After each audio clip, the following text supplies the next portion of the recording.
वेळेवर घरच्यांचं ऐकलं असतं तर आज मोबाईलने पेरू फोडायची वेळच आली नसती. नमस्कार, मी साक्षी आणि आम्ही चाललो आहोत पंढरपूरला.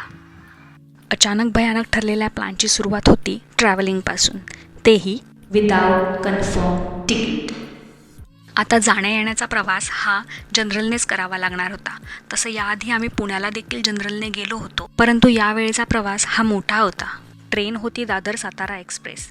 तिकीट्स काढून आम्ही दादरला पोचलो. एक्सप्रेस ट्रेनजवळ पोहोचेपर्यंत ऑलमोस्ट सीट ऑक्युपाईड झाल्या होत्या. मग काय, एखादी अप्पर लेवलची सीट भेटली आणि आम्ही तिथेच स्थानापन्न झालो. थोडी मजामस्ती करत आणि थोडं झोपून आम्ही रात्रीचा प्रवास संपवला. सकाळी 8:45च्या दरम्यान आम्ही पंढरपूर स्टेशनला पोहोचलो.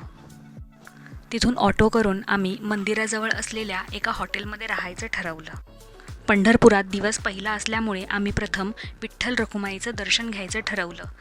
त्यामुळे सकाळी सकाळी फ्रेश होऊन आम्ही दर्शनासाठी निघालो. मंदिर परिसरात आल्यावर गजरा दिसला आणि तो माळून आम्ही एकमेकींचं सौंदर्य अजूनच खुलवलं. पंढरीत आल्यावर भाविक प्रथम चंद्रभागा नदीत स्नान करून पावन होतात. मग आम्ही देखील चंद्रभागा नदीची पूजा करून तसंच मंदिरात जाण्यासाठी निघालो. वाटेत मस्तकी गंध लावून विठ्ठलासाठी तुळशी माळ आणि हार घेऊन आम्ही मंदिरात जाण्यासाठीच्या लाईनमध्ये उभे राहिलो. पुढे मंदिरात मोबाईलवर बंदी असल्यामुळे आम्हाला आमचा मोबाईल लॉकरमध्येच जमा करावा लागला. मग काय, हळूहळू पुढे जात 3:30च्या दरम्यान विठ्ठलाचं दर्शन झालं. बहिणीच्या ओळखीतून तिथे फिरवण्यासाठी आम्ही एक ऑटो बुक केली होती आणि त्यांनी आम्हाला तुळशी वृंदावन दाखवण्यासाठी नेले. तुळशी वृंदावनला गेल्यावर प्रथम आम्हाला पांडुरंगाची फार मोठी मूर्ती दिसली आणि आजूबाजूला तुळशीच्या खूप साऱ्या प्रजाती होत्या.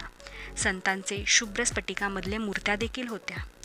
इतकं अप्रतिम तुळशी वृंदावन पाहून तिथल्या थंड वातावरणातून निघावेसेच वाटत नव्हते. तिथून आम्ही पुन्हा मंदिराजवळ शॉपिंगसाठी आलो. काही मोजक्या मुंबईमध्ये कमी मिळणाऱ्या गोष्टी आणि प्रसाद घेऊन आम्ही पुन्हा चंद्रभागा नदीकडे आलो. तिथल्या 1-2 मंदिरात पाया पडून पुन्हा आम्ही जेवण घेऊन रूमवर आलो.